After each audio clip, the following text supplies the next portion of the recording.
Okay, we're finally back, and I didn't click the wrong button this time.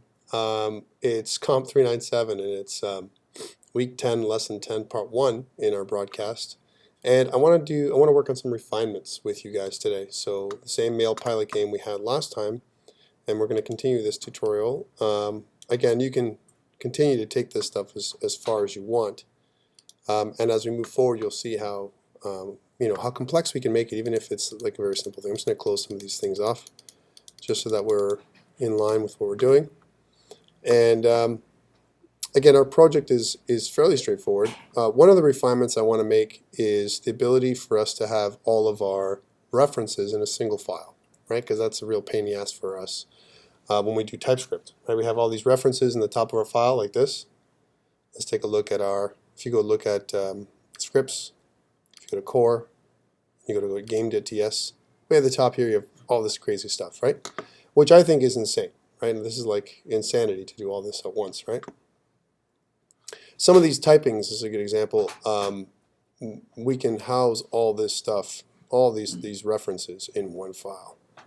So how do we store that? It's almost like we need a separate file so we can hide it away and we can streamline this process a little bit.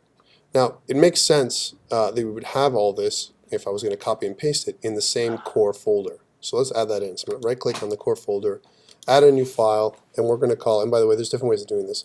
We're going to call it underscore reference.ts. Okay, it's important we do the TS, not the JS. And I'm going to take all these references, like this, all of them. I'm going to take them all out of our game. We're going to put them all in the reference.ts file. So we have one place to update the references as opposed to going to the top of our TS file, our game.ts file, which is kind of a pain to me. It's always been a pain. Okay, so here's our reference.ts file, and we have to compile it just like we normally do, right? So transpile, it's done. And the one thing we do need is a reference to the reference file, right? So go back to here. So instead of having like a bunch of references, we just type this one. 1, 2, 3, 3 forward slashes, an angle bracket, and then reference path, right, is equal to, and then of course it's in the same folder, so it's underscore reference.ts, and then close off our reference path. Once you've got that and you save our core files now, you've got a reference to everything, and that's the one thing I wanted to do, because I think it was getting a little bit unwieldy. Every time we added something, we go to that. We have to go to this file and we add it in here. And really we should have all our references separate like this. So here's all the references, and you can actually keep track of all the stuff. Usually what happens is if you build a file from scratch like this, you'll have our references. And later on today, if I can get it done, we'll start off Phaser, because Jay's asking us to do Phaser, so we'll do Phaser. Another kind of framework for us to do some of the similar stuff we've been doing, but just with a lot more packed functionality than what we have here today. Okay. So here we are with our game TS, and what I want to do is, again, I want to test this out. It's not enough for us to go and just do what we're doing. We should also test it out to make sure it all works. So right click here and open in terminal, and sometimes it fails me. So what I got to do is get to close this off and then try that again. Open in terminal. What I want to do here is I'm going to start my server. So I'm going to do something like this. I'm going to say http-server, which is how I start my little local server to make sure that there's no issues. And I'm going to go into my, let's try a new file. I go into a new window here, and we'll just try localhost 8080 to see if we can get that done. So fresh, and there's our little mail pilot game, right? And if I start, I get this same stuff going on. Yay. Right? Yay. Here we go. Everything as normal, pretty much, except for maybe some of our layout a little bit is a little weird. But otherwise, everything's working out great. So it looks like it all works. And one other thing to check is when we check our page source or our inspect element, let's just make sure there's no errors. Right now, one thing we do see is a number of the elements that we have on the screen. We have 1, 2, 3 elements in our screen, And that's a little bit of debugging that I kept there just to make sure. So we have some poor stuff going on, like our Mail Pilot font is really crappy, and I want to add something else to make it a little nicer, right? So how do we do that? Well, remember, because our Mail Pilot game is actually a web game, all the stuff that we normally are used to with the web is all available to us here, right? So I'm going to get a good example of that is, again, our game.css here. Notice how we have a background color of dark gray, or border radius, text align center, all this kind of stuff we have. So because we have all this stuff, right, what we could do is we can make it so that this whole thing here is, let's just notice how we have our stuff in there. Let me just make sure our index.html, I'm just going to split it off because I noticed something different today than normal. Yep, so there's our game with a width of 80% there, and we have 0 auto as a margin. I wonder why that's not aligning properly. It's really weird. It's the first time. Anyways, that's fine. I'm not going to sweat it. So one thing to note when we look at this stuff is we also don't have we preload some stuff, and we have a manifest of sprite sheets. But I could also go into detail about how we create our loader class, if you will, like our asset manager class. So we want to be able to use these assets throughout. Now, where they are right now, where they sit, is pretty good. So we can work on that. But the one thing I notice is that our fonts really suck. And if you notice under our assets, we also have a font store where I have something called doc51. Right? Doc51 is our font, our TrueType font. And I want to load it here as one of our fonts for the web. Now I can't just use it like this, right? I have to use a service for us to make it a web font, right? So doc51 is the one I want to use, right? So how do I do that? So Font Squirrel is something we can go to. If I go to Font Squirrel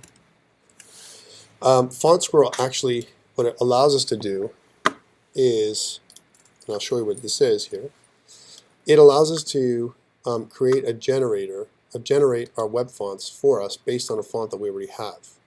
Okay, so we can upload our fonts, right? So I'm choosing doc51. By the way, doc51 is part of your assets right now. So if you actually go to Mail Pilot Assets, it's there. So I'm going to click Upload Fonts, and I'm going to choose on my desktop, I'm going to choose my my Mail Pilot demo that we've been doing all this time. Right? Underneath there we have assets, and in there we have fonts.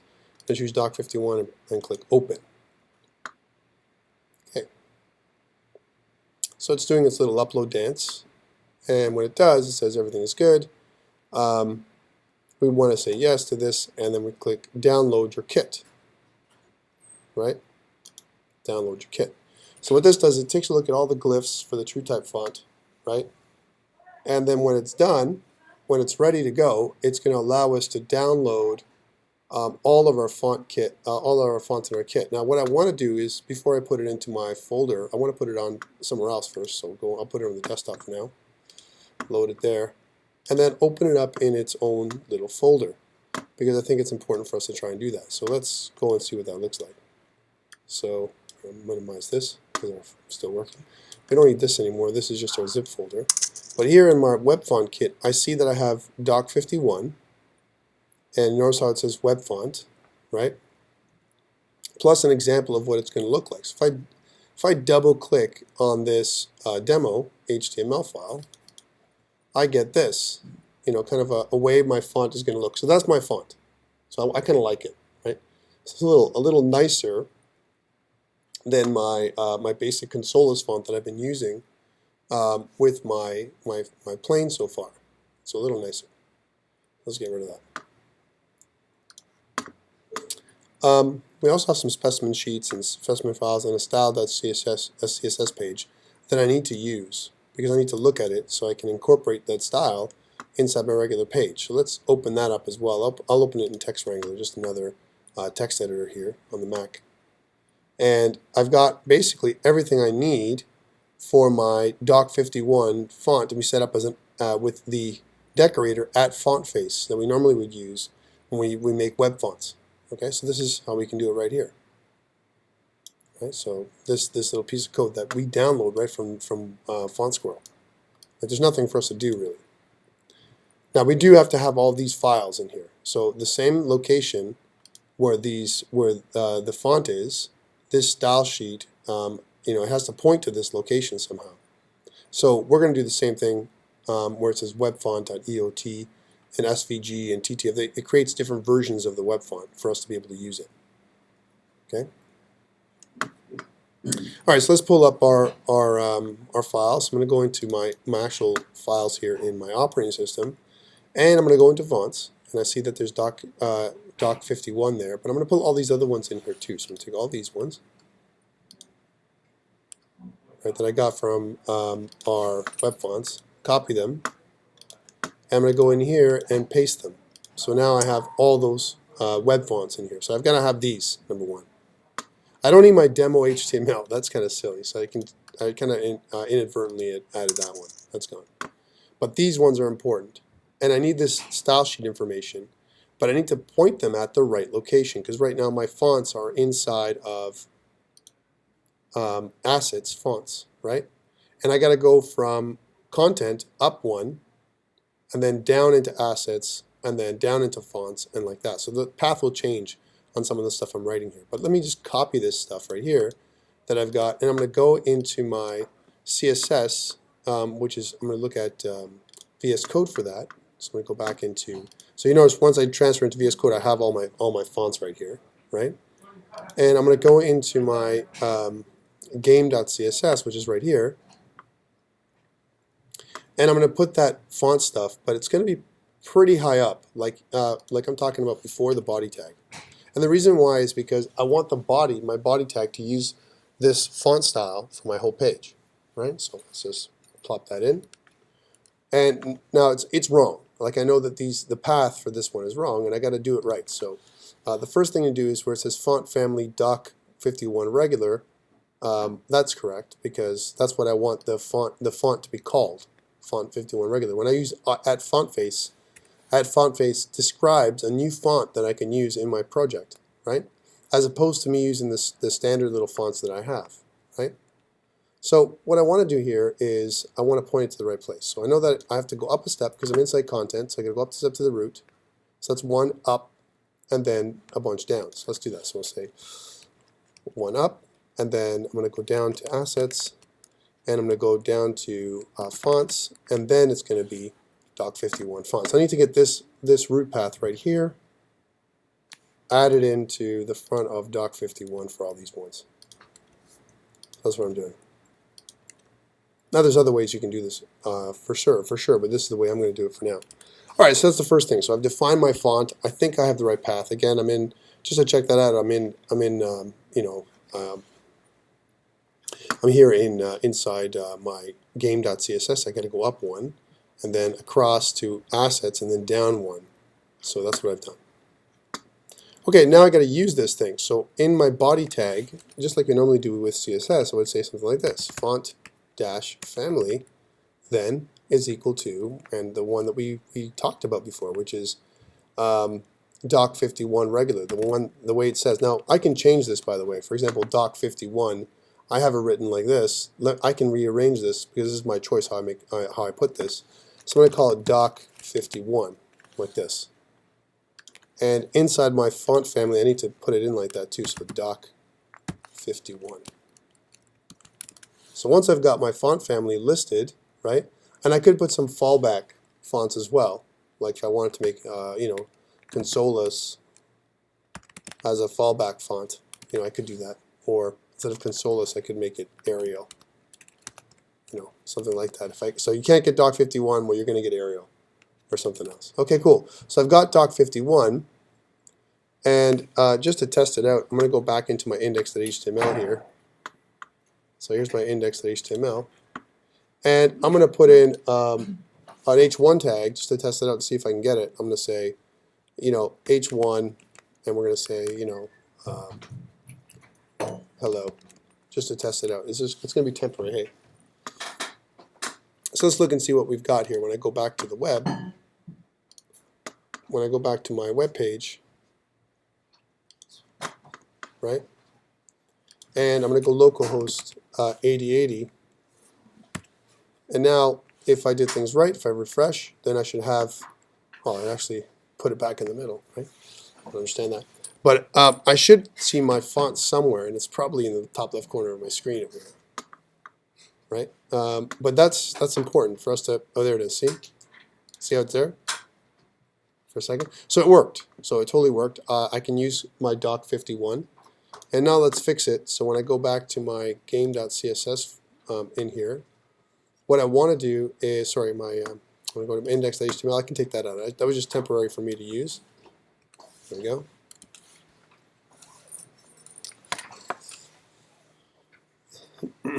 So how do I use that? Well, remember that's inside my my files with my label. If I go back to my objects, under my label, right, I specify the font, and I've always specified one font. Like for example, I can specify the font and the color and everything else for my label, right? So the way my superclass takes in are just like I do with my label string. I have my label string itself, my label font, and my label color that I break up when I take in my font. So when I go to each individual game, this is where we get a little hairy, right? If I go to my scenes, or my states if you will, and I go to my game.ts, I notice that down here I have 40 pixel consoles, and then a yellow font, and so on, right? You don't see them. Again.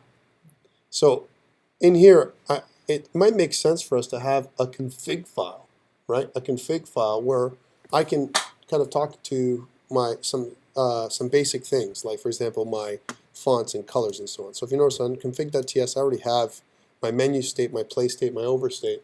This is a great place to put things like constants, right? So font color, font style, all that kind of stuff, right? So I don't have to go through every piece of my code later on, and I'm doing it already, right? Which is bad.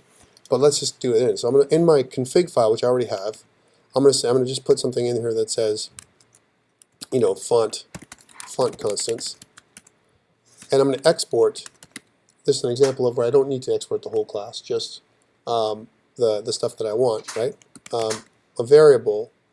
And by the way, in version 1.6 of TypeScript, it does support constant as well, right? If you want, but I'm going to make it a variable for now, and we're going to call it font family, my font family, and we're going to make it, of course, a string, right? Which we are going to call, guess what? Doc51, which we just did. We just declared as that web font, right? I'll upload to GitHub in a second, so you'll see what I've done, right? Okay, and then I'll also export my var, my font color, right? Which is also going to be a string, and it's going to be, you know, pound FFFF00. That's my yellow color if I want for now. I'm not going to change my font size because that's not necessary, but these two things, all I have to put is font family or font color, and I'm good to go. So it's going to be config.fontFamily, config.fontColor. That's how it's going to see. I'm going to see those things. And I've got to transpile because this is a TS file, right? So once my transpiling is done, I can go into my game, in my states, I can go to my game.ts file. And here where I have 40 pixel consoles, right? I can break this up a little bit. Instead of 40 pixel consoles, I can say, I can put 40 pixel doc51, or I can do one of these. Right? You know it's 40 pixels. And then I can say the space plus config dot font family, whatever that's going to be. Let me just make this a little bigger so you guys can see it. There we go. And I can do the same thing for font config.fontColor. So config.fontColor, right? So I can replace those values in here as opposed to type them in manually later on. I just have the only thing I type in manually is my size, which I have control over here because I'm going to have my score label is going to be in different sizes and so on all the time, right? So I'll do the same thing. So I'll take this this line here, where it says score, and I'll copy this thing here in the next line. So I'll take a bunch of stuff here up until the comma, and I'll copy it, and I'll go right down here up until the comma, and I'll paste it. So there you go. So I've got my font family and my font color right, as doc51 now. Right, transpile, and that's just for the game.ts. Let's go back there. And I'm going to go into my menu.ts because I want to change it there as well, right? So let's bring that back up. So again, I'll do the same thing. So I'll take 80 pixels, and we'll make it, I have to remember that for a second. And I'll go back in there, paste, and instead of 40, we'll put 80. Looks a little longer, but actually just a little bit more control. So I've done that one. Transpile.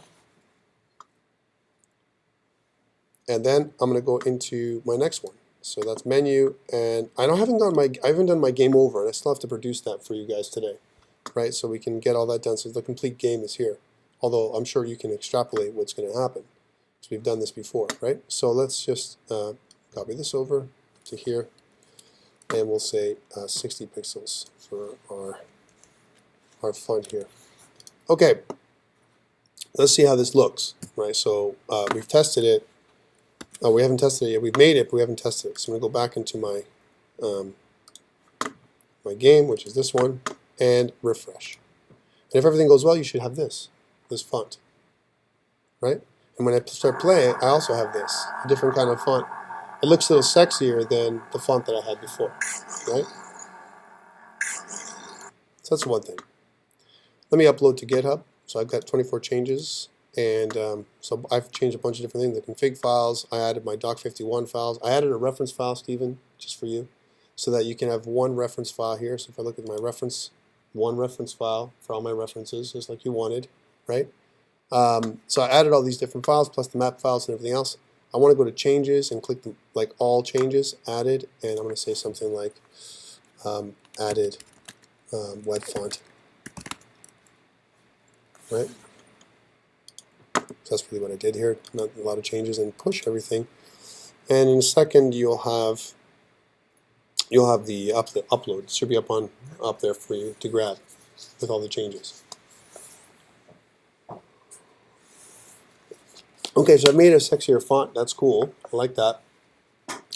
In some ways, that's good. But I still have a problem. Well, it's just my game's not complete yet.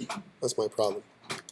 So let's complete my game, and then we'll get into more fun things today, as we mentioned. So I have a couple things to do, and let us launch a new window with localhost 8080. Okay, so here's my localhost 8080. Notice when I play the game, so it's nice and easy. You're laughing. You don't like the font? Oh no, you said more fun things, so I assumed Counter-Strike. Oh yeah, I wish it was Counter-Strike. I really do have to show you other things though. So here's start, and then when I die, right, Yay. right there, I should be able to go to the next scene, right? So we have to do that piece. So where would I do that? And again, you guys have experience now doing this stuff a little bit, and I'm going to go back into my game world here. So I want to be able to teleport myself back. And the thing is, if I look at my scenes, if I go to scripts, I'm just going to minimize some of this, and if I go to my states, I have my game.ts file here. This is the main game that we're playing. This is level 1, right? So we play, and then I check for my collisions. I collision.update. I update my score, and somewhere in here is where I can check to see if my life is less than 1, right? Because if my life is 0, I'm done, right? And then I've got to set it up just like we did before. When I click, it's almost like me clicking on a button. Same idea. Instead of clicking on the button, my score, that's my new condition. My score is going to be at 0, right? And then I got to go back to the main scene. We have an example of this already in my over, that's why I didn't erase it, over.ts, right? Or my menu.ts. So in my over.ts, when I click the button, I do this, change state. I call the change state method, and I do config.playstate, right? So where I move from one state to the other. This is on my config.playstate. Same thing with my, that's my over state, like my game over state. In my menu for the other button, change state, config.playstate. So now I got to do, change state when it happens, config.overstate, which is what I want to do when I go to my overstate when the game is over, right? and show my high score and all that kind of stuff.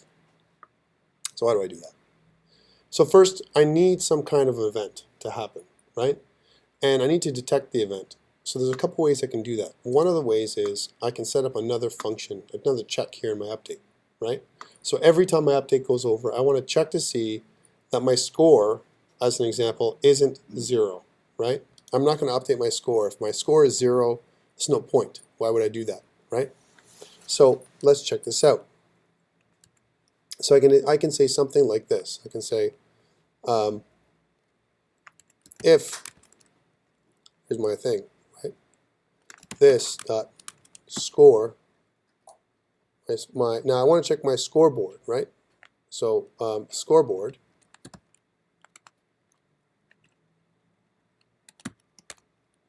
dot score, or dot lives, sorry, get lives. If scoreboard dot get lives is less than 1, right? Because that's the condition that I want to check. Then what do? We got to change state, right, to this config dot overstate, right? So that's what we're going to do. That's in our line. So I'm going to say, start typing change state, and if you notice, I cut this is a state. I'm going to say config dot overstate, and that's going to be my overstate for my for what's going to happen. Well, that's good. I go to my overstate, but remember what I have to do, because I've got this massive game going on right now. There's some cleanup I probably should do here, right? Now, let me recant, because we haven't done this for a while, as to what's happening here. So if I because all I've done is go to my config.overstate, and we're good, right? So I'm going to kind of save that. And I'm going to go to my, my core game, the actual core controller, right, for my game. Here's my game.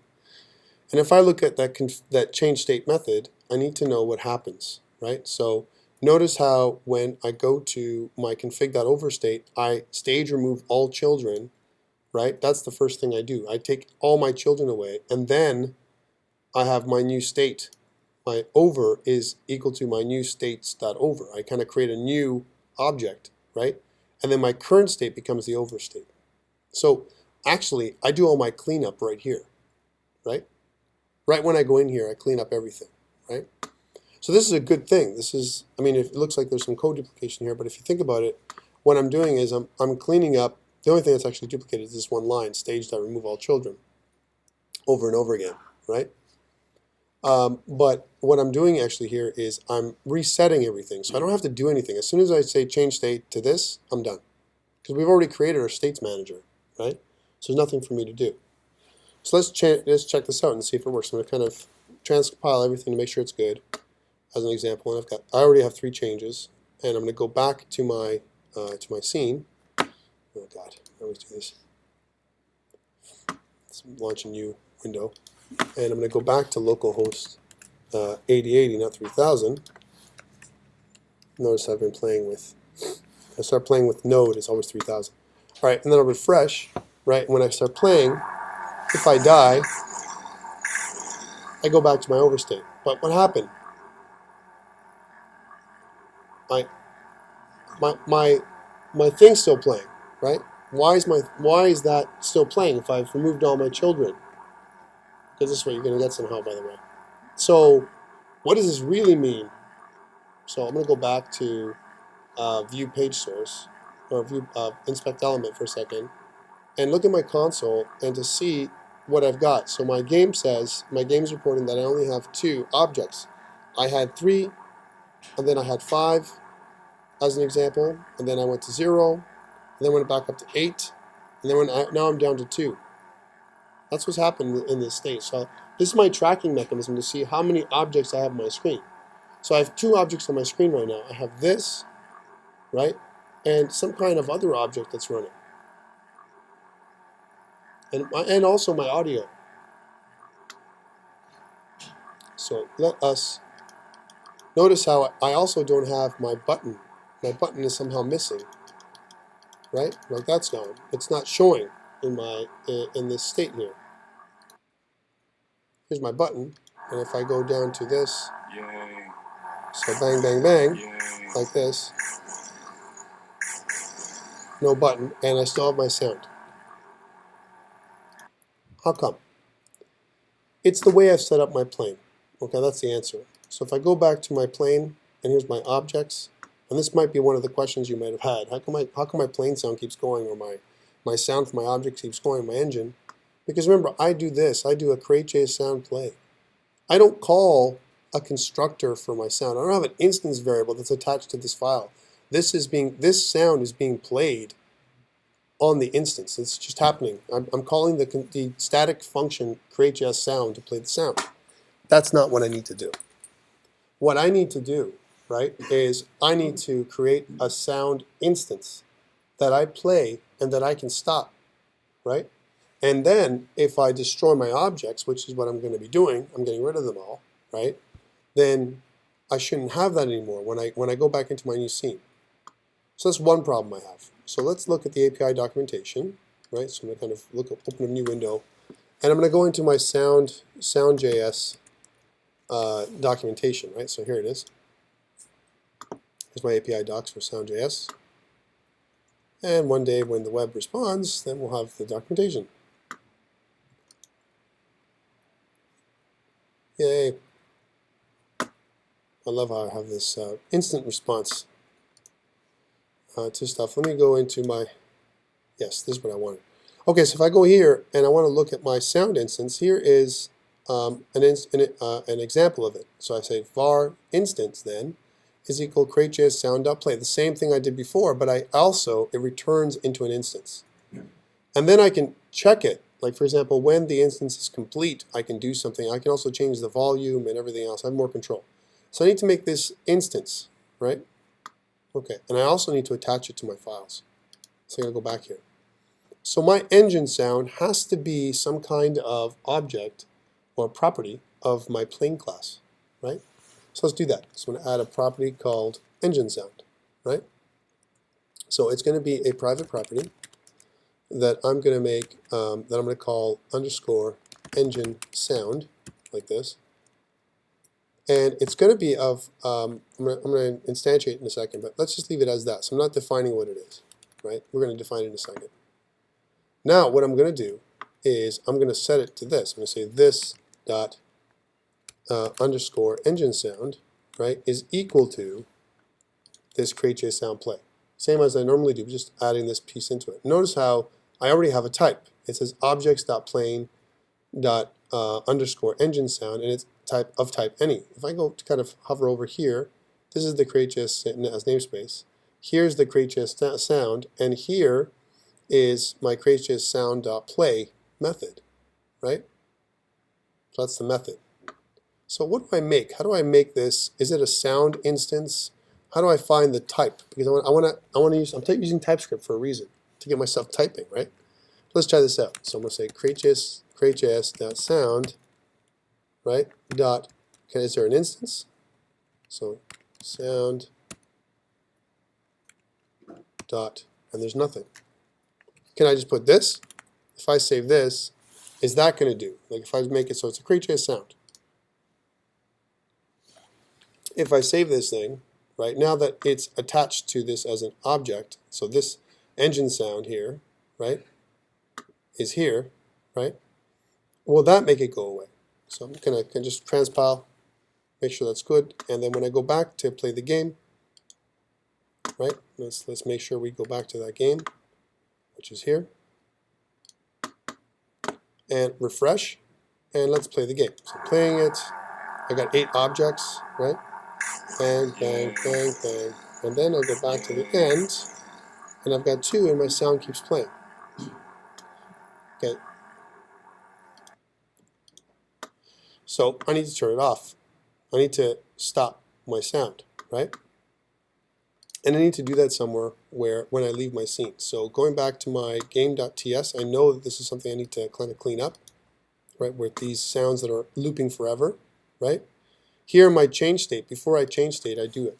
I say, now remember, I made it a private variable. So if I want it to be accessed out here, I need to do 2 things. Either got to turn the engine sound off through a method, like engine off, right? Kind of stuff as a method that accesses the private variable. That's the right way to encapsulate. And from a security perspective, it's the right thing to do.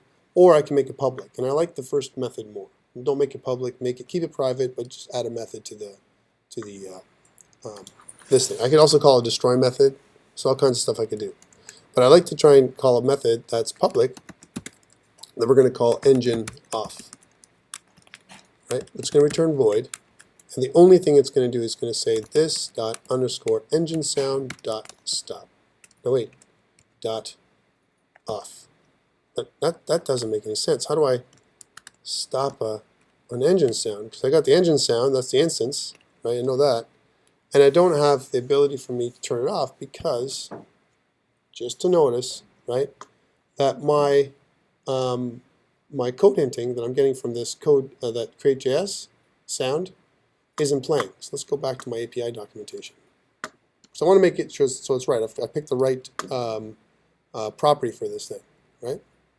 So if I look at sound, here's my sound class, right? And I want to look at some ways of handling instances. Here's my play, and I can register my sound here. That we don't need to do that. So how do I turn my sound off? By like stop the sound, right? As an example, I can find a way to do that, and it's usually right in here in terms of how we do that, right? So I can look at my index, and I can start looking at some of these things. So here's play, and then here's stop. So stop is a method of the sound class, right? So I could do that stop method, right?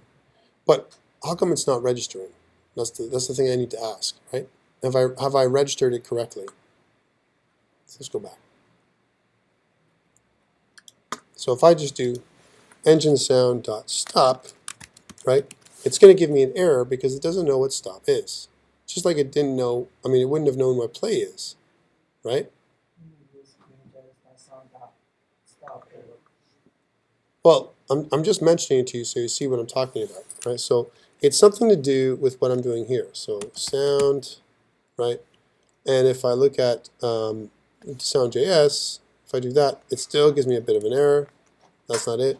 If I go sound.play, right, that makes it so it's a little bit weird too. So sound, if I do create.js sound dot whatever it's going to be. So it needs to be some way of creating my instance variable. I could make it any. If I just left it the way it is, like this, wouldn't complain. But this is like I told you before. Making it any is giving, flipping the bird to TypeScript, saying I'm not going to use TypeScript right now because I don't know what the effect of that is. The other thing is I haven't really declared it as a new sound object. So here's another way I could do it. I could do something like this. This dot underscore engine sound is equal to a new create.js dot sound. I could do that, right?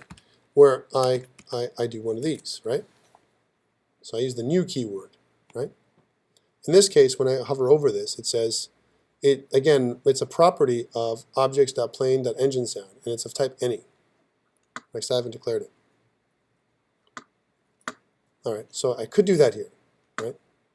I could do that up here too. I could try and find the object up here. I could say something like is equal to new create.js dot sound as an object. Sorry, capital S.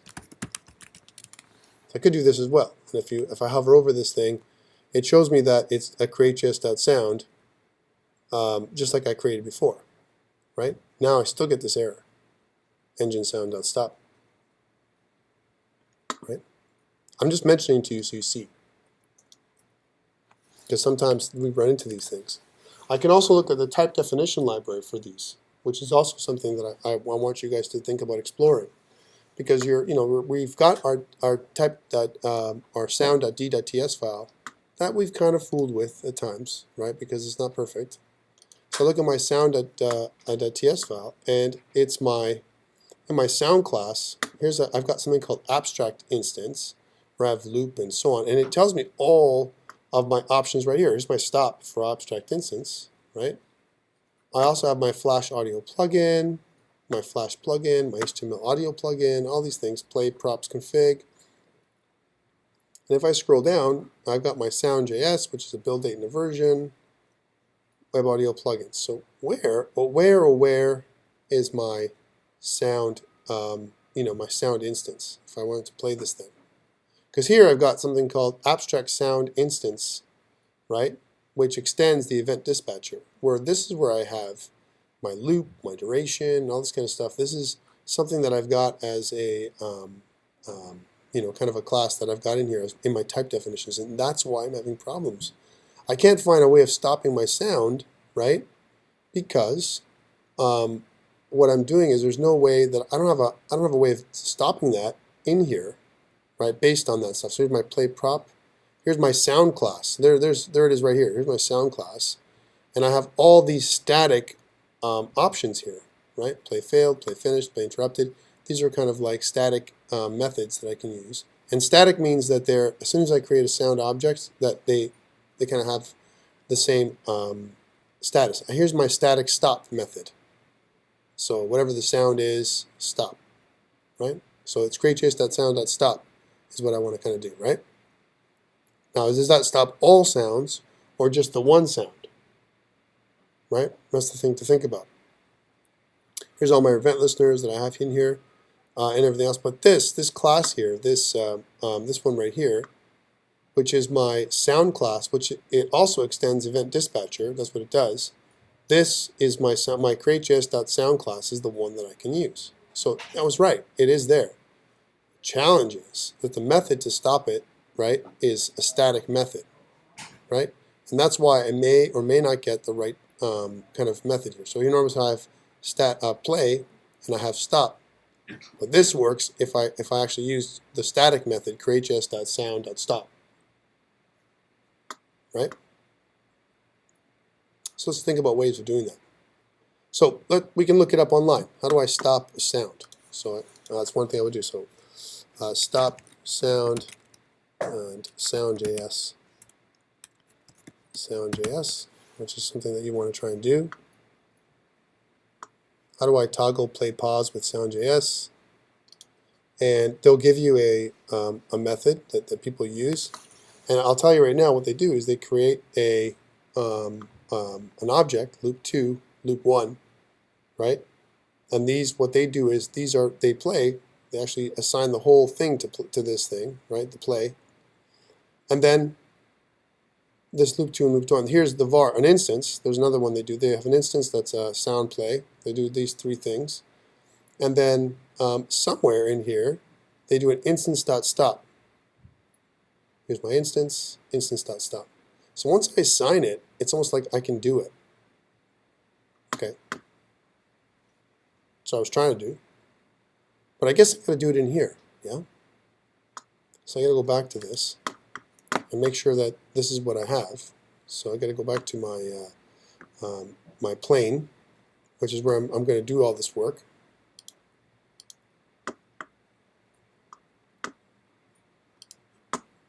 So engine sound.stop should work, right? If I don't give it any kind of object. But once I assign it to sound, like I'm doing here, what I'm saying here is it's of type any. And I'm trying to make it so that it accepts the sound class, right? When I assign it as a sound class here for the first time, it's okay. But as soon as I assign it as a type, that's where we have issues. Well, let's see if this actually works. If I actually call engine off and it does something. And I'm going to just to make sure that I'm calling it, to show that I'm calling it, I'm going to do a console.log. And we're going to say engine off. Okay, so whenever this engine off is called, it's going to just spout out to the console. All right, so let's save that. And I'm going to go into my game.ts file, because that's the one I want to use, right? So before I call this scoreboard.getLives to check if it's less than 1, I want to check to see that my plane is off. So I'm going to say this._plane.engine off. So that turns the engine off, right? But that's weird too. If my engine has to turn off, am I really killing my object? Or does it still exist somewhere? And I have a memory leak? Let's try this out. So I'm going to kind of fix all this. And I'm going to go back to my game. And I'm going to try it out. I'm going to refresh my screen. I got 3 objects. Start. Bang, bang, bang. And as soon as I go to live 1, engines are off. So that worked. So turn my engines off. Not only it only shows 2 objects, it's also spinning out of control, but I got to find out why, right? But 2 objects right there. That's good. The engine turned off. But what did it really do? Do I have access to my plane object? How do I do that? Does anyone know how to check what's alive here on the console? This is still a console, right? So if I do something like, and I'm inside this object, if I, look at objects that are here, like example, if I look at my sources, and if I go into my scripts right now, and if I go into states, I can look at them all right here. And if I go into my overstate right here, right now what I have, and I got to look and see, I'm calling the back button. Maybe the back button's been erased. It's number 1. That's why it's not showing up, number 1. Almost like a restart button is what I got to put in there, right? That's 1. It's spinning, which I don't want it to do. I don't want that. That's just something I left over there from last time, right? My spinning, so I got to take that off. But I can call, this and this thing right here is the my label, right? This dot level label, right? Dot text. Let's see if I can modify the text in line. So this dot level label dot text, which is right here.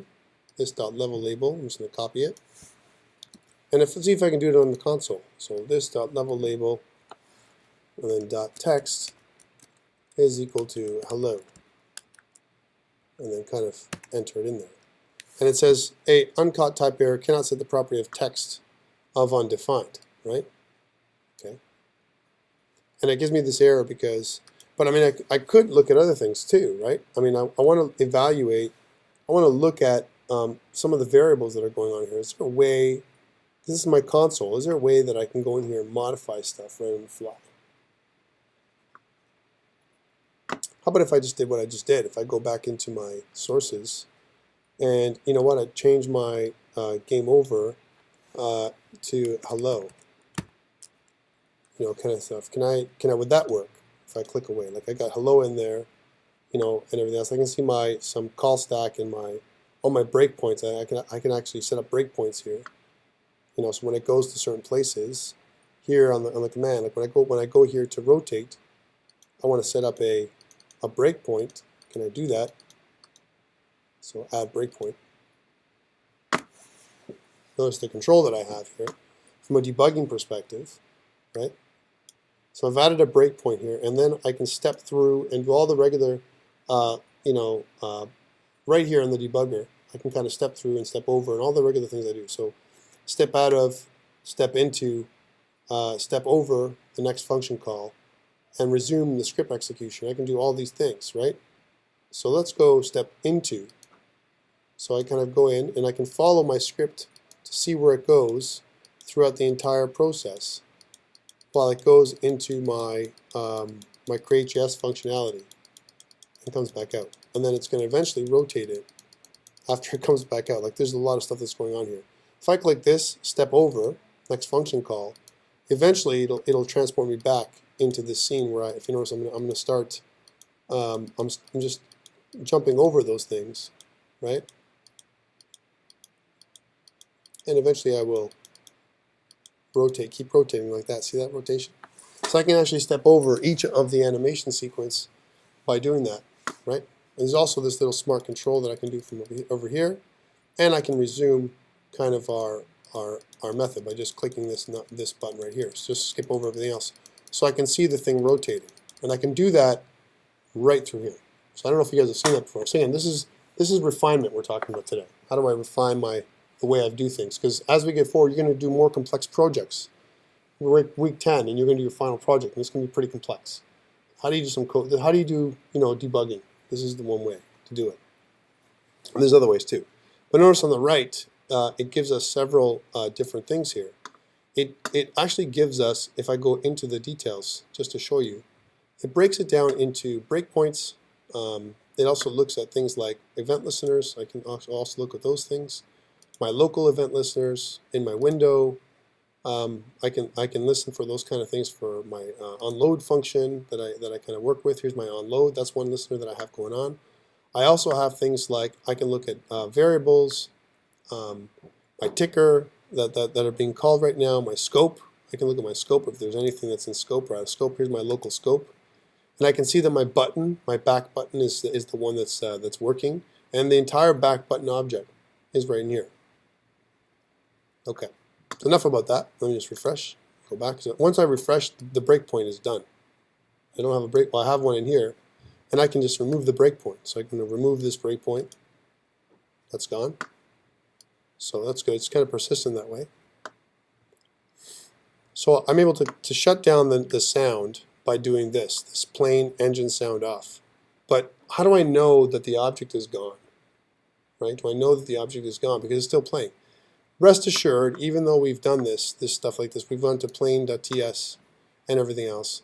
If I really want to be specific, what I want to do, and just to be sure, before I move to the next scene, is I want to kill every object. Kill the plane, like, uninstantiate it basically. Kill it, destroy it.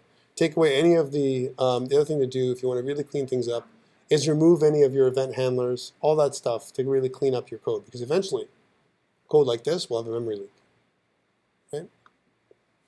Okay, so this works. Let's leave it as is. I still want to fix this. Let's leave it for now.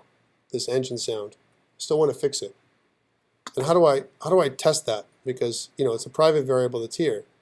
Well, I would go into my game.ts file, and let's suppose we did it here in our start function. I'm going to set up a fake kind of instance, right? So I'm going to do one of these. I'm going to say var instance, right? I don't know what it is, but it's going to be a createjs.sound.play instance of the yay sound. I'm going to play the yay sound, right? All right, so when I do that and I hover over instance, I get this. And this is what I have to use. CreateJS sound, abstract sound instance. That's the actual sound itself, abstract sound instance that I need.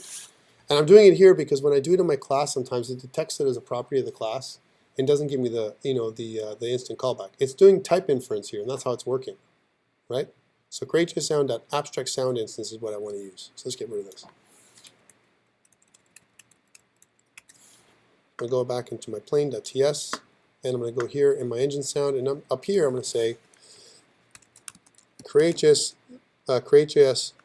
dot abstract sound instance is what I want, and then put that down. Right now, notice how that's there now, and I'm not getting an error, which means when I do my code hinting, and this is what I wanted in the first place, I should be able to get something like stop in my code hinting, which now I get, right? As long as I pick the right typing for my engine sound, I'll get this to work, and I'll get the code hinting for it to work even better. So let me just save all that. It's all good. Let's fix my overstate. So here's my overstate, and let's see what happens. So here I'm calling my back button. I'm rotating it. I don't want to rotate this anymore because that doesn't make any sense, right? I want to say game over. Yeah, for sure. I want to have the background is going to be the ocean again, scrolling. It's very similar to my menu. So I'm going to go to my menu.ts, and I notice that I have an ocean object. So I'm going to copy this, and I'm going to go back to my overstate and put that in. It's my ocean object, and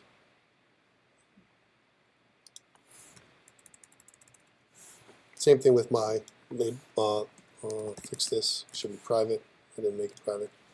I should. There we go.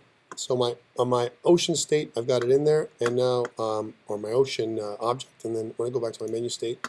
So once I have my ocean object, I need to instantiate the ocean, which is right here, just so that it adds in as a background to my scene, because I think I like to have that. Okay, so it's almost like my beginning and end state look very similar. Like as a background, I have my ocean. You could also have other things. I'm just using my ocean as a background, where I add the ocean to the background. Because that's one. The other thing is I got to check my game.ts in my core, because I'm not sure that I have a back button anymore. I may have taken it out because I'm using a sprite sheet, right? And maybe may or may not include a button. Let's check that out. So I'm going to go back to my core. And underneath this I have a game.ts file. And here I can see that I have my start button, but I don't have some kind of restart button or try again or something. That means that I got to go in here and modify my files, right, within and add some more information to my my sprite sheet. Like I said, I don't have it even in my sprite sheet anymore. I've taken it out. Okay, well, let's first test what I've got, right? So I'm going to kind of first I'm going to launch it, and then I'm going to go back into, and it didn't even error out. Notice I called for it, didn't say, hey, by the way, you don't have one of those, right? Didn't do anything, right? Which is kind of weird. Okay, so let's see what I got so far. So I'm going to go back into this, and when I play and refresh, I go here, die, back into here, and I got this, game over, but I got a problem. It's not cycling. Well, it's not cycling because I never told it to cycle. Because inside my my over.ts, in my update, I don't tell it to do anything. But where in my menu, I have this ocean.update in my menu, which I have to kind of add that in if I want it to, kind of scroll in the background. Okay, so there's my ocean update. Okay, that's one. Next, I have to look at my files, in my assets, in my images. I have this atlas.json, file as an example, and I really want to go in there and modify here's my mailpilot.tps. That's good. That means I have my project. I can go back into Texture Packer and add in another button, or even look at the back button is there, right? And so is the next button, but I'm not using them right now, right? And I want to change my back button, so it doesn't say back button, it says restart or something like that. So how do I do that? It's going to require a little bit of doing from the other side here. So I'm going to go back into my assets here on the operating system. I'm going to hit images, and I'm going to double click on my on the back button, or one of the buttons. They're ping files, so hopefully if I'm smart, I would have saved it inside so it's modifiable if I'm smart. If I'm dumb, which might be the case, I may have to go back in there and fix it, right? Which I hopefully not. So let me look at my start button and see if I'm smarter or dumber. So I'm opening this up in Fireworks. And when I say dumb, I mean just not planning properly. Yes, thank you. I'm smart. So notice when I hover over here in Fireworks, it's editable, right? I have two objects. I have a text object and I have a some kind of other object here. So that's like an ellipse. So I go in here, instead of start, I'm just going to change this to restart. So restart, right? I also want to make sure that it's centered, so I'm going to make sure that I just recenter it here. There it is. And I'm going to save this object, so File, Save As, and I'm going to call it right here in my files. Let's make sure that it's the right level. So I'm going to go here, Assets, Images. I want to save it here as the Restart button. Try again, restart, whatever you want to call it. So restart.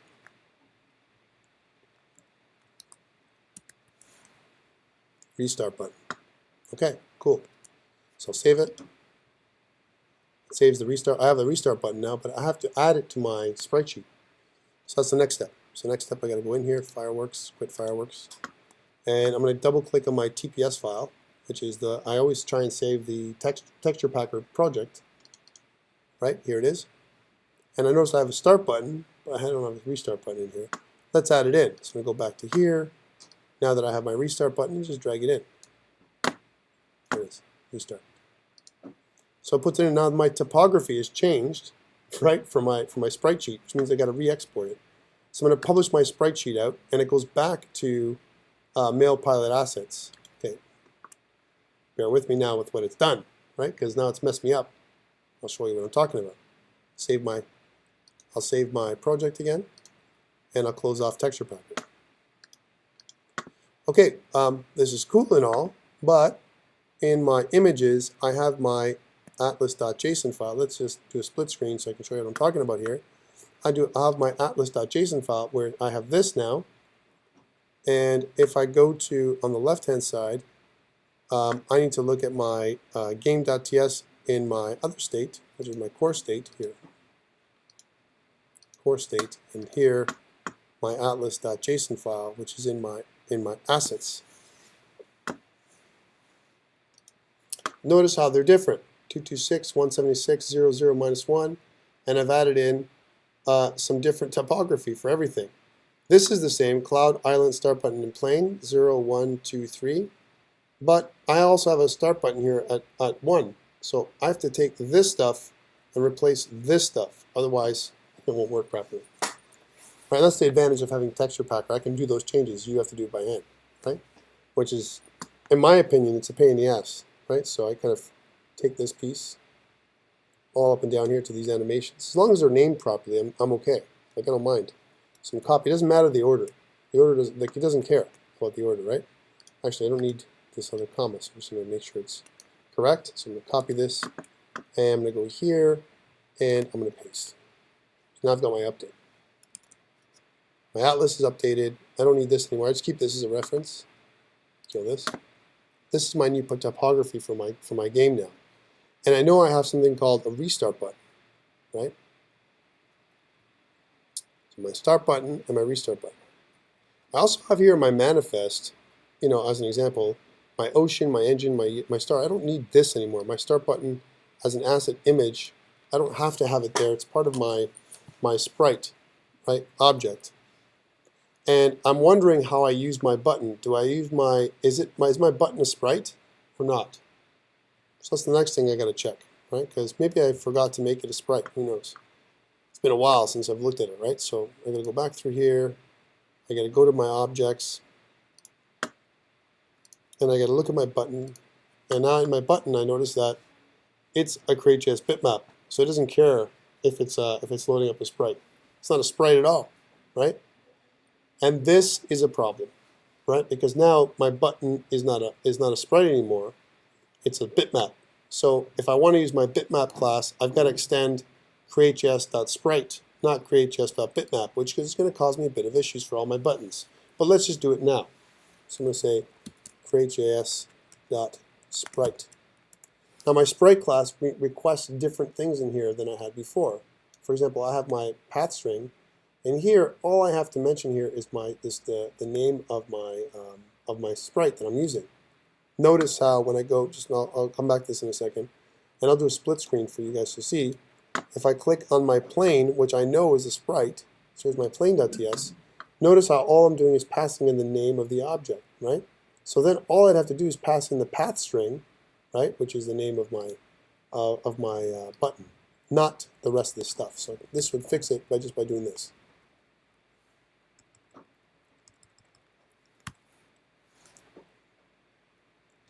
Okay, path string should fix it, but it says argument of type string is not assignable to parameter of type sprite-sheet. And so what do I need here? How come over here in my sprite, because this is a sprite, and if I go to my plane, again, let me just do a split screen for you guys. If I go to my plane is also, oh, it's a game object that I'm passing in plane. So let's go to my game object and see what that is. So this is a sprite. Okay, so how do I pass in an image for the sprite? And notice how I have to pass in my sprite sheet and then the string of the name. And that's how I have to do it here in my object. Unless, you guys are going to kill me, I make this a game object, right? Like the actual button. Now, it doesn't need all this extra stuff, right? And I'd have to add these, I'm extending it by adding these things. But is colliding and all this other stuff, it would get all this extra information, which to me is a little overkill. You know, I mean, height and width and registration Y, regex and res Y.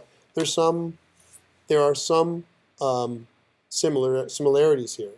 It is a game object, but I don't necessarily need to get position or get half the height or know if it's colliding or anything like that. It's just included as part of my big game object class. So I could do that. I could extend my the type of object from sprite, from all my buttons, to game objects. What do you recommend?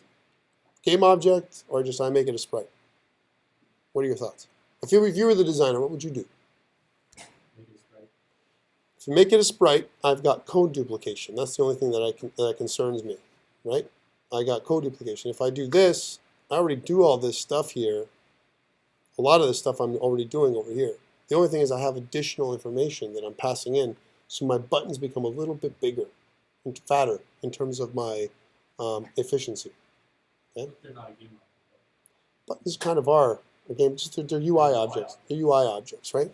So I could create a new class called UI object, and it could inherit, button could be inherited from UI object, right? But I like your idea of a sprite. I'm just mentioning, I'm putting it out there to you because this is a design choice now. Now we're talking about, all I really need to do to fix it is just add in the atlas. So I can just say atlas.pathString and it would be fine, right? And now that my button should work, but everything else is fine. Everything's the same. So I'm passing it in the same way. I don't have any errors because I haven't changed my declaration. All my buttons are of type button, but it's extending something else. Instead of extending a bitmap, it's extending a sprite. So the backend class, if I look at the actual class for right now for what the button is, so if I go to my file explorer, and if I look at button.js for a second, and if I minimize this, so this is what my button.js function looks like right now, right? I haven't updated it. Take a look. So now we're going to move from this, right? This right here. It's going to move from this into something different. So it's not going to extend my CreateJS bitmap. It's going to, like down here, see where it extends CreateJS bitmap? I'm not passing that anymore. It'll be passing in CreateJS sprite. Let me show you this. So if I kind of do this, now it's different. Now I see how it's changed this. My atlas is going there, and down here it's CreateJS sprite instead of CreateJS bitmap. So now that's the only change I've made to my JavaScript. A couple changes. Okay, so my buttons now are bitmaps. They are bitmaps. So therefore, I don't need to have them in the manifest, right, of my game.ts core file. So I don't have to have this anymore. This can go because it's already here in my sprite sheet. So I don't have to have it as a bitmap. This manifest is for bitmaps and sounds. Like, for example, my ocean bitmap. But this is a sprite now, my button. And I've loaded it in my sprite sheet. Good. That's done. Now, if I've done everything correctly, that means that when I call my game over state, which is back down here, right? Here's my over state. Let's get back to the states for a second. My states, and I go to my over state. This back button won't be a back button, it'll be a restart button. That's what I'm calling now. So restart. And instead of back button, that doesn't make any sense. I'll just refactor rename. So I'll go kind of in here. I'll say rename. I can just do like that too, where I kind of modify everything from scratch. So there's two ways to do it, by the way. If I right click, I can say change all in Visual Studio Code, where I change everything at once, change all occurrences, or I can rename my symbol. I think renaming is easier. So I'm going to kind of say underscore, instead of back button, it's going to be restart button. They all change. There's two ways to do that. Click back button, that's got to change too, because my click back button is not a back button anymore. It's a click restart button. So I'm going to rename my symbol to click restart button.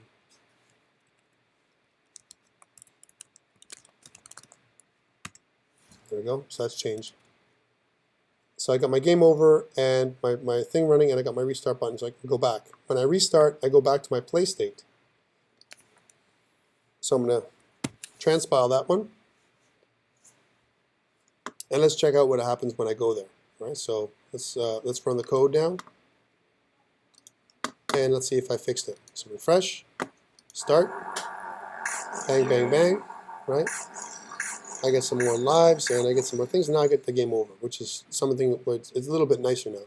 And if I click restart, then I can go back and play the game again. So I've almost got my complete game. I need a high score. I need a way of tracking my score. Now you can't track a high score, and there's a couple ways to do it actually. You could keep track of it in the file system. If you use something like PHP on the back end or Node, hopefully you're using Node these days, right? Then you could have it so it's kept track in the local file system somewhere. Or you could use local storage, or you could also use a Mongo database if you want to go crazy, right? A little Mongo database keeps track of all the high scores. Just saying, you could. So it really depends on how you can do it. For us, all we need for this game, because I never say track your high score as one of your requirements, is I need a score to be passed into the next level. So how do I do that? It's actually quite easy, because what's happened is, notice in my code, I'm just going to minimize some of this stuff because we got a lot of references and stuff right now. So I'm going to close all this stuff off. Notice in my code here, in my scripts, inside my core library here, right, which is the core file, I made a scoreboard object a global object. So that means it persists across different levels. When I go back to play my first level again, I reset my score back to 0. But when I go into my game over state, there is no such command to make it, kind of play to go to 0, right? So I have my scores. They're just in this thing called scoreboard, right? Now I've got to show them up. So I'm going to go back here, and I'm going to go to states, and I'm going to go to my game over state, and I want to show my score, right, as another label, right? Now this is called level label. That's one thing I should probably change. Instead of level label, I should probably change this to game over label. So let's refactor rename. I rename my symbol to underscore game over label. That's one thing I want to change. My game over label is just essentially game over. And I want to make a new label that's going to be underneath my game over label, which is going to be my score label, right? So let's do a new label. So private score label, which is objects.label. Okay, and now I want to copy this stuff here, pretty much all this, and clean up our code a little bit. So this is our game over label, and this here is our score label.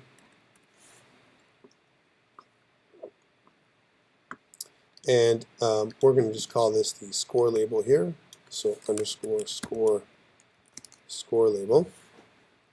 And the same thing goes here. Now I know this is, you might think this is all academic, but I can tell you that that's score label. Some of this is the stuff that tricks some of you guys up, for whatever reason, trips you up because you're like, yeah, it should be easy, but Tom, something's not working, and you forget something. And that's why I'm doing it this way. So my game over, this is my score. So here's we're just going to call this score. 60 might be too big, right? So we can try and make it something like 40. But for now, let's leave it at 60. I got to definitely change this. This is 320 and 240, so this is right in the middle of the screen. I think I want my score to be 320 by 240. But I want my game over to be a little higher, so I'll make it like 140. So a little higher up on. So this is X and Y coordinates, right? So my score.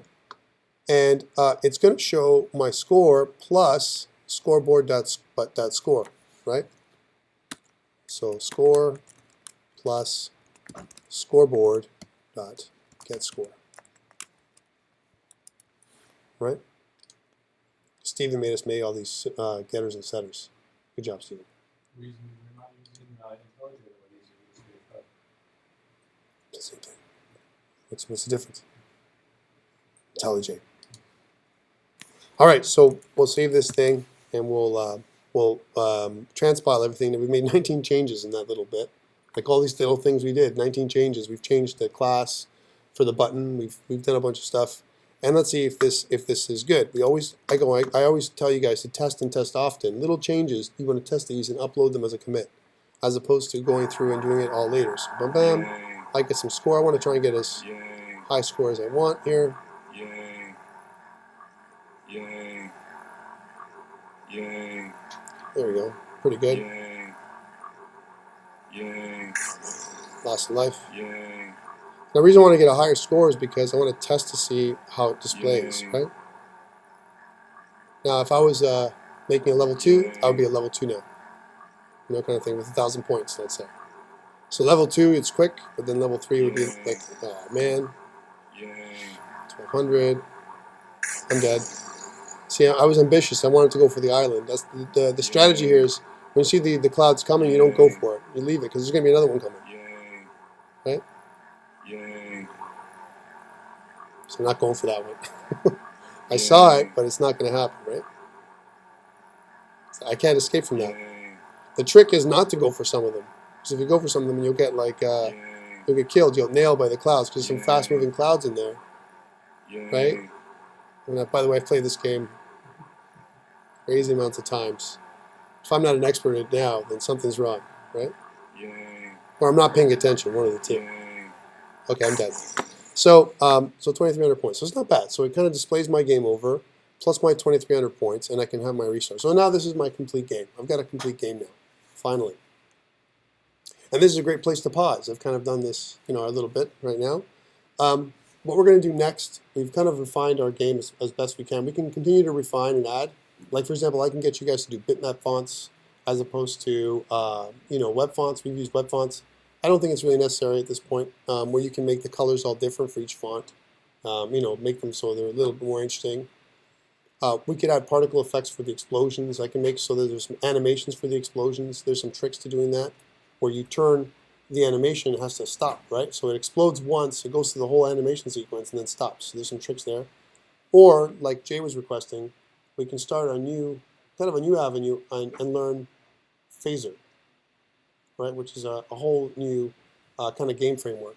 And we'll start from scratch with, our little phaser thing. So, I want to try and do phaser just because you guys, to give you another option. So it's a full game framework as opposed to CreateJS being like very basic, which means there's going to be learnings for all of us.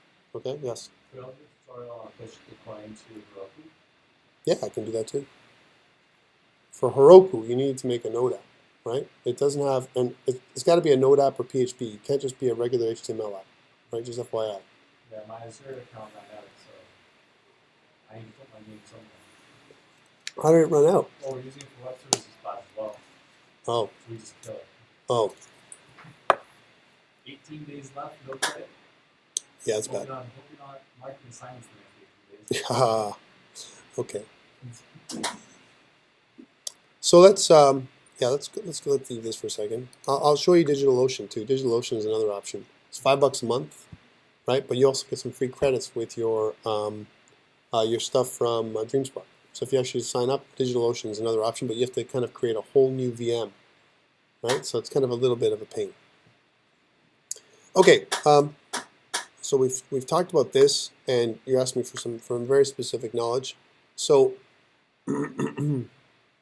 first of all, let's update we have all these changes to our atlas. We changed our buttons. Let's add all these changes in there. So I'm going to say updated button class, and overstate. Right, that's what we did. Right, and then I'm going to push this all these changes up to GitHub. So all the changes now are done.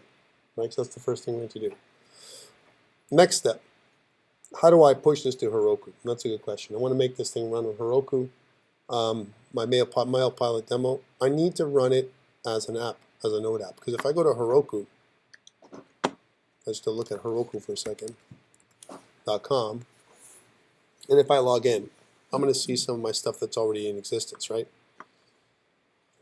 Remember, I can deploy from GitHub right to Heroku, right? So when I create an element, like for example, I have a couple things. I have a node game, COMP397. I have Starbase 12. It's interesting. Let's see that one, because Starbase 12 actually works on Heroku. And I got to see how this is working, right? So here's my deploy for Starbase 12. And notice how it's deploying from GitHub, right? So this is a good hint of how to get this done if you want to know how, right? So I'm deploying directly from GitHub. Okay. Let's take a look at GitHub for Starbase 12, and then we'll know how to do it for the other ones. So GitHub. And one day, Starbase 12. Actually, I'll go here and to me first, Starbase 12. Nope. Maybe it's because I'm not searching my me. And repositories, Starbase 12. There it is. So this is what I have on Starbase 12. Notice how I have a package.json file on Starbase 12, which shows me I've created a repository, and it looks like I have something called a main with an index.js, right, to launch Starbase 12 that I built with. I also have a little Express app that I made, right? to build this out, because you need to have some kind of infrastructure in order for it to work. It's got to have a kickoff point, if you will, right? So if I go back to my project, right? Here's my Starbase 12 files. This is where I have like my assets and everything else. This is where it launches from. But locally, I have to have some kind of index.js, and this index.js is just this little server that I built, right? With Express. That's all it is, right? And notice I say app.use express.static, and express.static creates a static path where I join my directory name with Starbase 12 v4, which is this folder. So that means it hunts. When I do that, if I go back to my index.js, it will hunt for index.js, index.html here, right? Inside this path, which is Starbase 12 version 4, right? And I'm using this app.get method where when it hits, this is the routing that happens, when it hits my, kind of the main route, it's going to send the file index.html, right, to the file. So let's build this out. This doesn't take long to do. And I'll show you how to do this, but you need to build a couple of things a little bit differently than we've had before. Now, I don't have to do this. I don't have to do this at all. This path.join, I don't have to do, because in our files that we have here, right, we don't have an outer layer. We've been working with MailPilot, right, here in VS Code. The other thing I did with Starbase 12 was I did it with Visual Studio, where I have an inner project folder. I don't have that here. So it's even easier for us to make a file. So let's do that together, right? Since you're asking, Stephen. And then we'll go into your stuff with Phaser. So how do I do this? So first thing is I need an index.js. So let's add that in. So I'm going to right click, new file, and then I'll say index.js, right? And this index.js is going to have my little Express server. That's all I'm going to do here, right? So I need to use npm and node in order to have my Express server to add that in, the functionality to my files. All right? So that's one. And I also need to initialize my folder as an npm library or a node file, right? So I got to go down here, stop my little server for a second. Remember, I've been running this little HTTP server thing, and I can't do that anymore if I'm going to deploy it to Heroku, right? So those days are done. My testing server is over. Bye-bye, testing server. I need to do one of these. I need to do npm init. And when I do that, it says, it's going to work through my package.json if I actually make it work. Let's try this out. Can no longer use capital letters. Let's try this out again. So I'm going to kind of do, it's asked me for the name of my folder. So I can't make COMP397 MailPilot demo the way it is because it's not accepting capital letters anymore. There's a bit of an issue. So I'm going to start typing COMP397, and I'll say dash MailPilot demo for fall 2015. It's kind of a long name, and that's what it's going to look like when you go up online. It's going to have that name, right? Enter. Version number is 1. This is my completed version, and then I'm going to say my description is MailPilot demo for COMP397 at Georgian. Centennial. I'll be okay. I was at Georgian today too. Centennial College. All right, so there is. This is this piece. Okay. My entry point is index.js. It found my entry point, and I need to have an entry point, whether it's if you do an app, node app for Azure, or whether you do a node app for Heroku. You need to have an entry point. So I'm telling it index.js is my entry point. I don't have a test command. I have a Git repository already. I don't need keywords right now. My author is me, right? And my license is okay. And it asks me, am I okay with this file? And I say yes.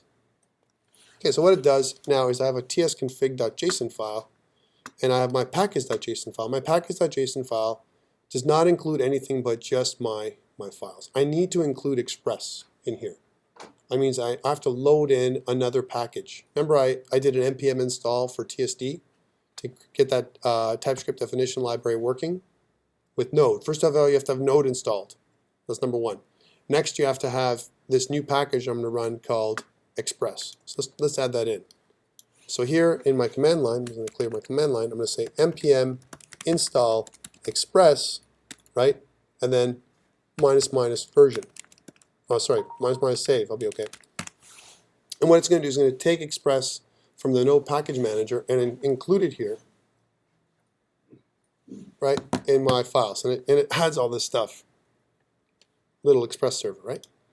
I also add node modules, and that means because I'm adding node modules in here, I better make a, because notice now I have a bunch of files that I'm trying to put up.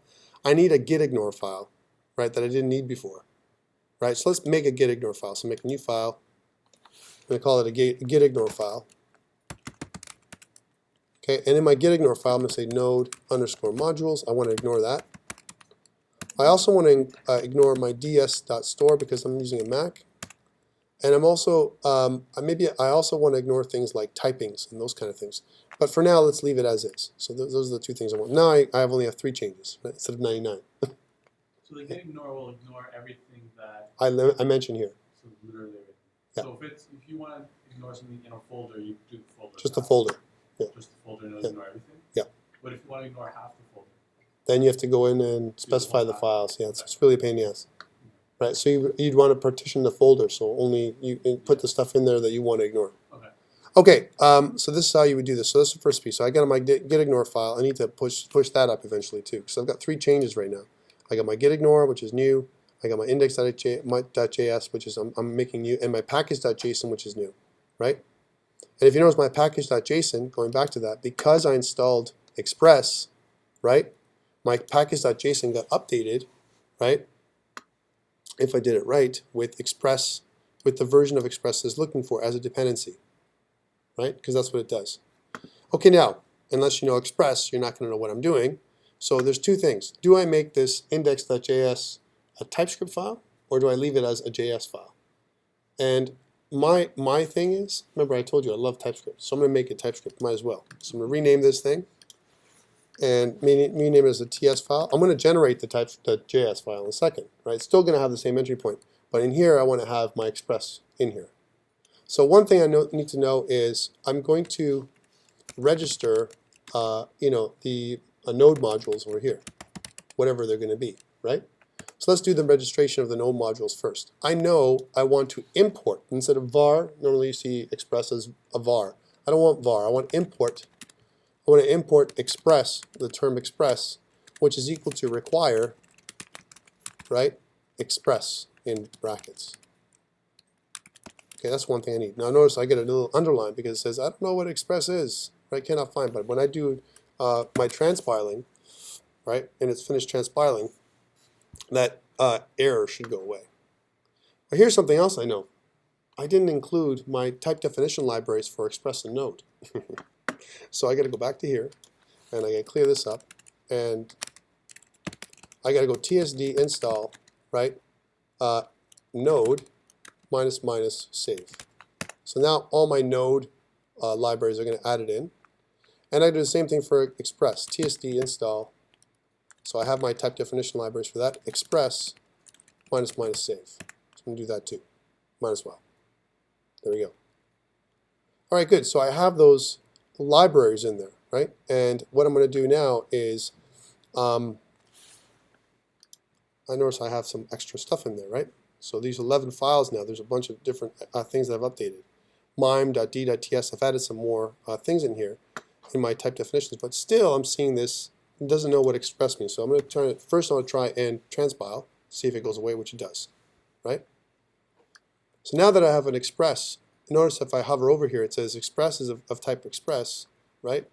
I want to make a new app, my new app, which is I'm going to declare it as a var. So I'm going to say var app then is equal to, right, express, right? And if you notice, if I go over here, if I hover over app, it says app is any. If I hover over this, it says express. I'm going to make this as a new object, right? And I'm still getting this issue with express. So how do I fix this? I'm going to do a reference file like I did before. I have references to all my type definitions, right? And there's some places to get this. If I go back into my typings, and just so you guys can see what I'm talking about, because I have some different typings now. Typings exist in my project because of what Steven's asked me to do in two different areas, right? There's one that's exposed out here with Express, Node, and all this kind of stuff, and I also have typings that are inside my scripts. So I have scripts, and inside here I have typings, right? So I got to be very careful about how I put this in. So I want to include in my typings, my tsd.d.ts, which includes all these references to my node stuff. Otherwise, I'm not going to get my code hinting, which I want to get, right? So I'm just trying to show you this is extra stuff for you guys to know, since you're asking. Okay, so how do I fix that? So I'm going to go into my index.ts file, and I'm going to add that in as a reference. I'm going to say reference, so 3 forward slashes, and I'm going to go less than reference path is equal to, and inside there I want to target typings, which is the one that's in my library, right? In the same level, and then tsd.d.ts with a backslash like that. So that kind of adds in all my typings that I've just added in from my Node app. One line. Okay. Now when I go over here and I hover over, I get code hinting that says my app is of type express, which is what I want. Now I get all the code hinting. So if I go app.use or app.get, it's all ready to go. What are you shaking your head? Slowly. All right, and I'll transpile. So this first piece, this var app express, makes my app the new Node application. That's what it does.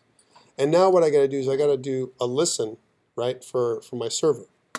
Now I don't remember all the commands offhand, so I'm going to go up to expressjs.com, and they have a little getting started section.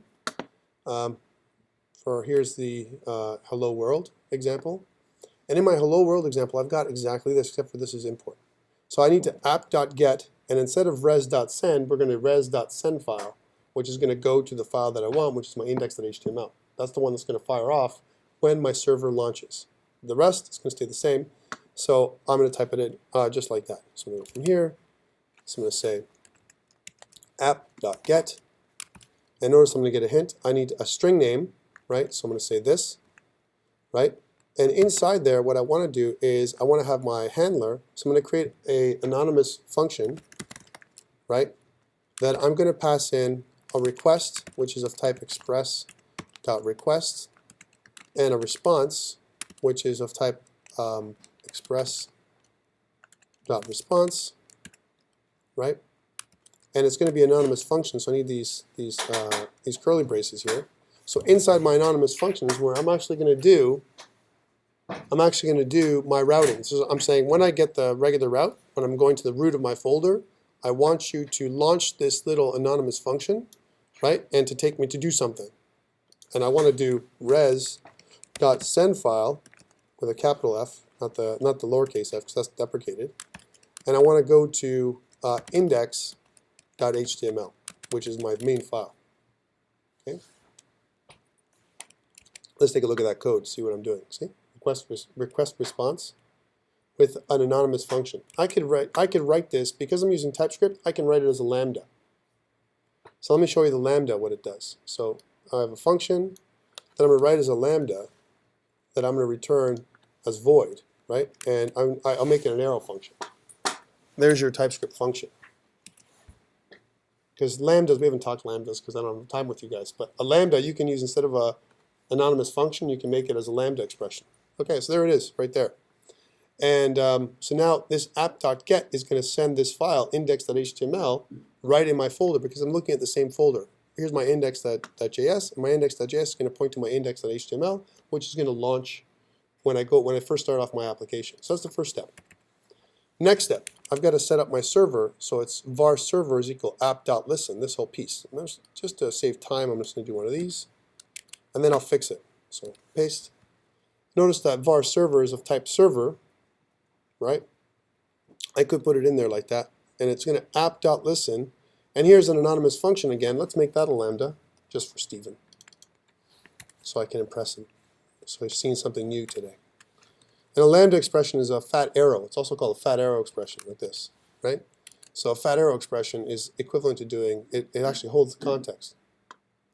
Var host, if you notice, is of type string, so I might as well just use the typing there so we can impress people to death.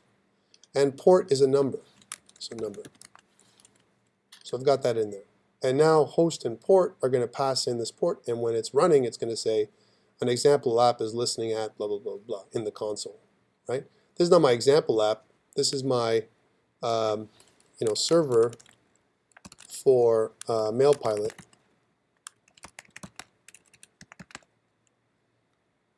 Right? My MailPilot is listening at, that's what I put in, is listening at HTTP, whatever it is, right?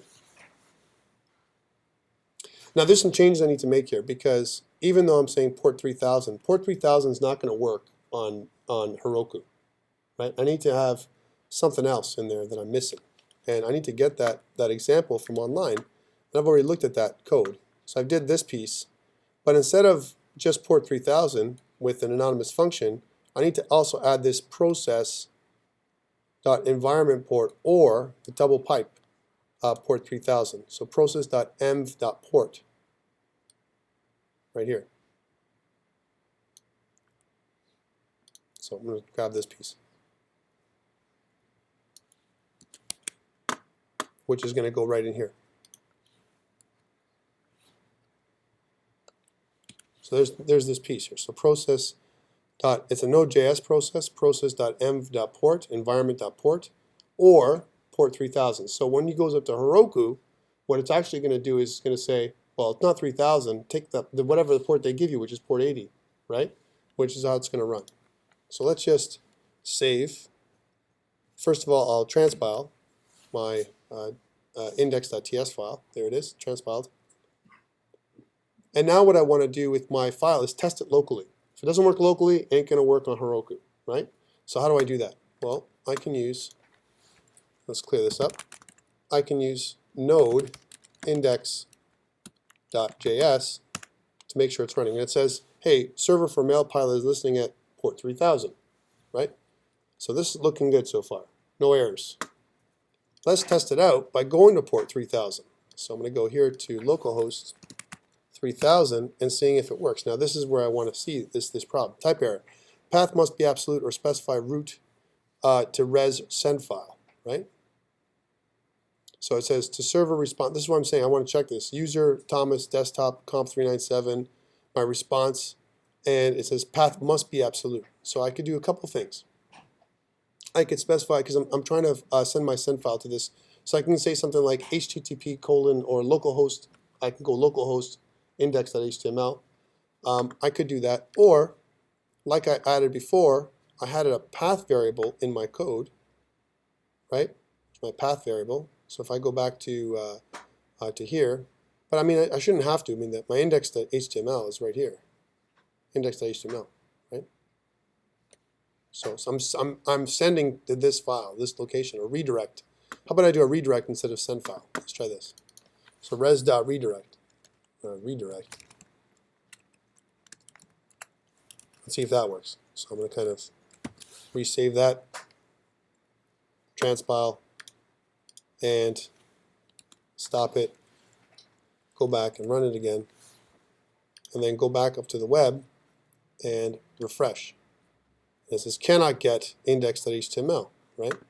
And this is just part of the routing that we have to fix, right?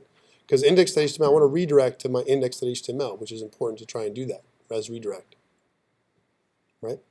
Because it won't be able to find the path unless I'm able to do that. By the way, it's also a good practice to know what's happening on the JavaScript side when we do Node. So we want to kind of look and see what's happening here, and to make sure this is all good. Remember, we're using an anonymous function, right? And we're using a lambda expression to represent an anonymous function. So here's our lambda expression. Oops. Our lambda expression is right here. And on this side, it's an anonymous function. So this is all good, right? But res redirect, it doesn't like res redirect somehow. Or res send file. It says you need some absolute path, right, for it to be done like that. So let's check that out and just make sure there's nothing else we missed. Now the only difference between what we did with Starbase 12, right, and with what we're doing here is we added in a static path, right? Express.static, and that's what they're looking for. App.use static path with Starbase 12, which is the folder name, right? But I don't have a folder name, right?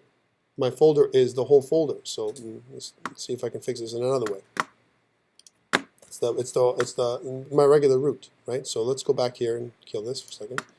And I want to add in this. I'm going to import path is equal to require path, right? That's part of. If you notice, this is part of the Express and Node, right? And what I'm going to do here is do that app.use like we saw earlier. So I'm going to say app.use, and inside there it's going to be the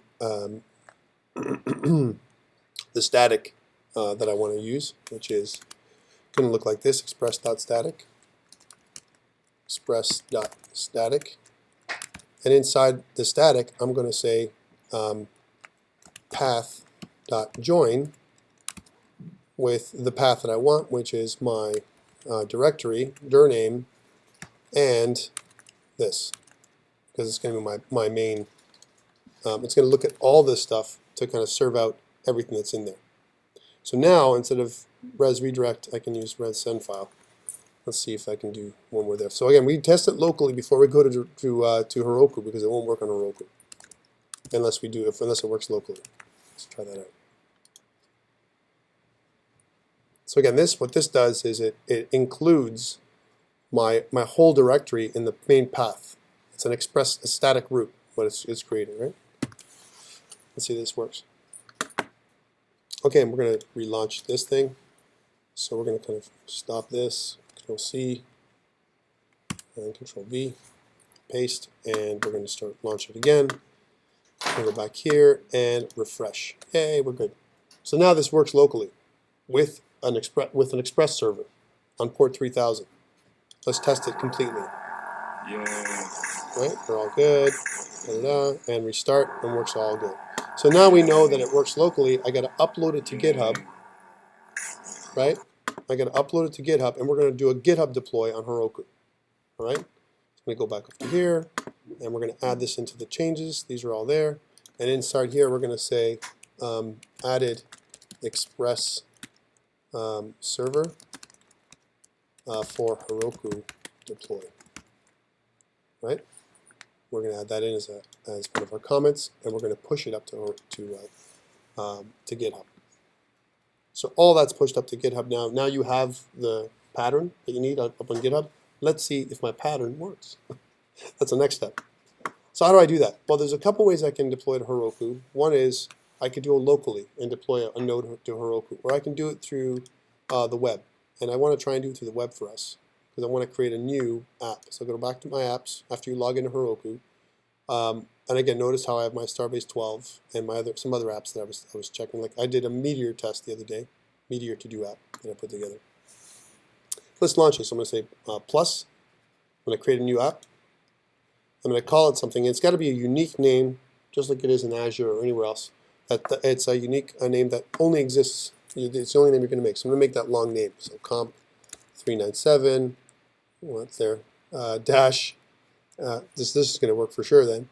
Mail pilot, right? Mail pilot demo.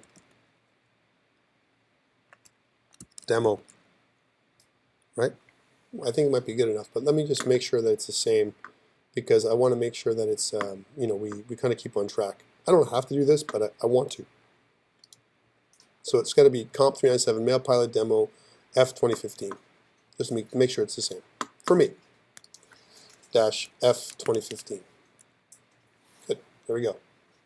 And that's, if it says if it's available, we're good to go. F2015, that's the whole path. So it's going to be COMP397-mailpilot-demo-f2015.herokuapp.net, or whatever it's going to be, the path.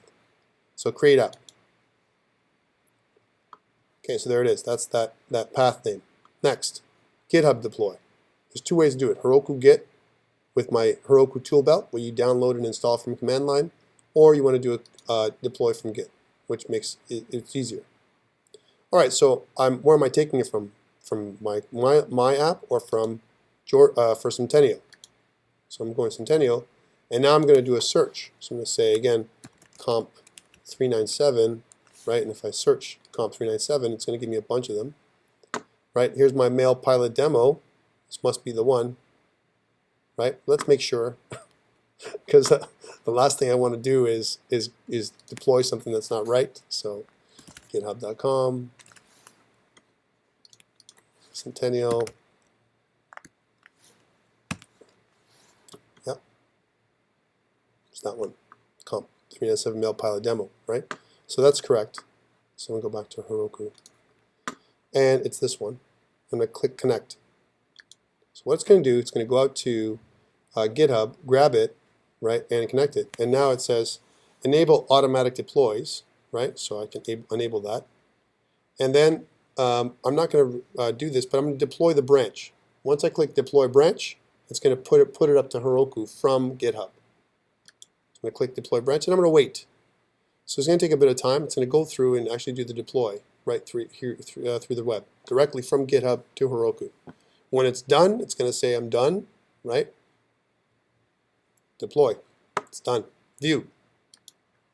And now I'm going to go there to COMP397 male pilot demo, and if everything goes well, which it didn't go well, right? Then it should work. So what happened, right? Well, there's another piece I'm missing. I'm just telling you, this is the way it happens with Heroku. You got to be very careful, right? So everything is there. I've got my my stuff in here, but if you notice inside my deploy for Starbase 12, just to mention, right? I have this piece. This is all good because this is all working locally, right? And again, I could take out my console.log because my console.log sometimes causes problems if you leave this in. So notice how I've commented it out, right? So let's do that. And remember, once I deploy again, it's going to be okay. So I'm going to say kind of comment that out, so I don't need that anymore. That's the one change in my index.js. And then there's another issue. If I go back to my Starbase 12, you notice that there's something called a proc file, right? Proc file. And if I click on there, it's going to show web, node, index.js. So it's so silly to have a proc file like this in there, but sometimes we need it, right? So now it has to be spelled correctly as well, right? Because if I go back and try and run this thing again, it's not for any other reason. It's got some issues with some of these things. So I'm going to say this web. I need one node. It's a type node and it's an index.js file. So I need this. So let's do that up online as well. Right, so I'm going to go back to my file folders, and I got to make sure I name it properly, right? So if I go back to Starbase 12 as an example, I need to name it proc file with a capital P, right? So let's do that.